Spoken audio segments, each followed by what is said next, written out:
नवी मुंबई विभागातील सर्व रिक्षा चालक मालक बंधूंना माझा नमस्कार.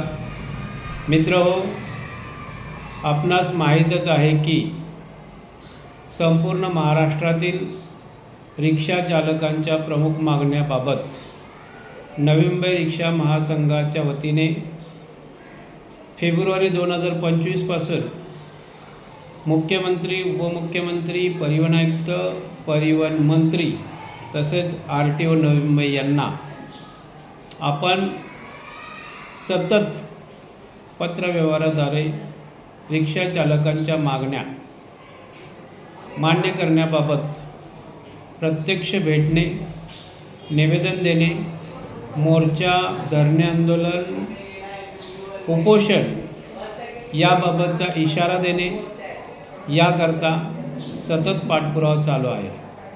मित्रांनो, आपल्या 5 प्रमुख मागण्या: बाईक टॅक्सीला महाराष्ट्र शासनाने दिलेली परवानगी रद्द करण्यात यावी, CNG बाटलाचे टेस्टिंगचे दर पूर्वी 700-800 होते ते पुनश्च 2800 वरून 700-800 करावेत. त्याचबरोबर रिक्षा परवाना वाटप धोरण तात्काळ बंद करण्यात यावे. बेकायदेशीरपणे ॲपवर बाईक, टॅक्सी, ओला, उबेरच्या माध्यमातून जे चालत आहे त्यावर बंदी घालणे, कल्याणकारी महामंडळ याची अंमलबजावणी करणे, या 5 मागण्या घेऊन आपण सतत नवी मुंबई रिक्षा महासंघाच्या वतीने पाठपुरावा करीत आहोत. मित्रांनो, पनवेल आणि नवी मुंबई विभागामध्ये 27,000 पनवेल व 47,000 नवी मुंबई विभागामध्ये परवानाधारक रिक्षा चालक बंधू आहेत.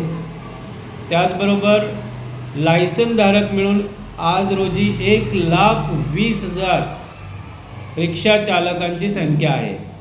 असे असताना आपण ज्या वेळेला मोर्चासाठी सर्वांना आव्हान करतो त्यावेळेला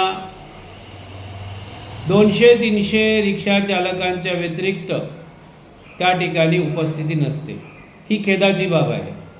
मित्रांनो, संघटित व्हा. संघर्ष करण्यासाठी नवी मुंबई रिक्षा महासंघाच्या नेतृत्वाखाली आम्ही सदैव तत्पर आहोत.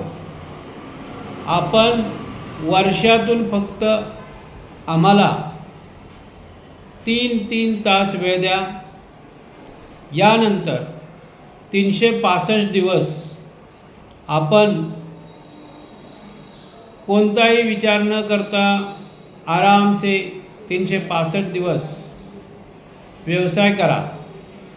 आपल्याला आम्ही आपल्या सेवेसाठी 24/7 तत्पर राहू. परंतु आज जर आपण एकजूट नाही झाला तर यापुढे आपल्यावरती जो अन्याय होतो त्या अन्यायासाठी नेतृत्वसुद्धा 10 वेळ विचार करेल. मित्रांनो, आज काळाची गरज आहे. संघटित व्हा. संघटना, पक्ष, सर्व मतभेद बाजूला ठेवा. सर्वांनी संघटित व्हा. येणाऱ्या 7 जुलैला सकाळी 11 वाजता नवी मुंबई RTO कार्यालय नेरूळ या ठिकाणी प्रचंड संख्येने उपस्थित राहा. आपण 100% उपस्थिती ठेवा. आपल्या न्याय हक्कासाठी नवी मुंबई रिक्षा महासंघाच्या नेतृत्वाखाली यशस्वीपणे आंदोलन केलं जाईल. त्यानंतर शासनाने याची दखल घेतली नाही तर मी स्वतः मंत्रालयासमोर बेमुदत उपोषण आंदोलन करणार आहे. मित्रांनो, आपल्याला जोपर्यंत न्याय मिळणार नाही तोपर्यंत आम्ही स्वस्थ बसणार नाही. परंतु जागे व्हा. संघर्ष करण्यासाठी तयार राहा. एक दुसऱ्याला हा मेसेज द्या. सर्वांनी, कोणालाही निमंत्रण देण्याची गरज नाही. सर्वांनी 100% उपस्थिती ठेवा. आम्ही आपल्या न्याय हक्क मिळवून देण्यात अयशस्वी ठरलो तर संघटनेचा सर्व क्षेत्रातून निवृत्ती घेईन. मित्रांनो, आपल्याला पुन्हा एकदा नम्र आवाहन करतो. 7 जुलै 2025 रोजी सकाळी 11 वाजता प्रचंड संख्येने नेरूळ नवी मुंबई RTO कार्यालयावर कोणतेही निमंत्रण न देता सर्वांनी उपस्थित ठेवा. चला नेरूळ RTO, चला नेरूळ RTO, चला नेरूळ RTO. जय हिंद, जय महाराष्ट्र. धन्यवाद.